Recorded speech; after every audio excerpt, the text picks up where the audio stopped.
Eccoci mister, anche questo esordio in casa è andato bene, in pratica tre prime, considerando la Coppa, buona la prima, si era detto, buona la prima in esterno, buona la prima in casa.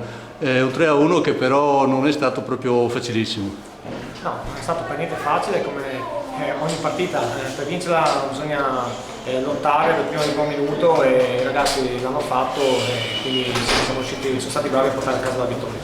Forse dobbiamo un po' migliorare su queste palle inattive che ci mettono in difficoltà e mettono di nuovo in gioco la partita. Ma diciamo che dobbiamo migliorare non solo sulle palle inattive, un po' su tutto. Comunque credo che abbiamo disputato ancora un buon primo tempo dove potevamo anche chiudere la partita sul 2-0. Poi vabbè, è arrivato il gol del pareggio loro e ha un attimino riaperto le sorti.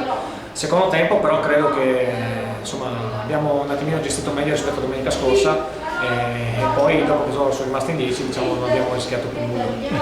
Andare all'intervallo in vantaggio è stato determinante, vi ha dato quella tranquillità che forse iniziava a mancare? Beh, sicuramente sai, a pochi minuti dalla fine vai in vantaggio e quindi dopo essere stato appena ripreso, quindi sicuramente dà una carica in più per affrontare il secondo tempo in maniera più tranquilla. Bene, allora concludiamo con una proiezione. Domenica c'è il Cavallino, una partita certamente non facile, la settimana sarà preparata come sempre bene, ma quali sono i pronostici? Ma intanto pensiamo a mercoledì che abbiamo la Coppa con il Petergino e poi penseremo al Cavallino. Bene, grazie mister.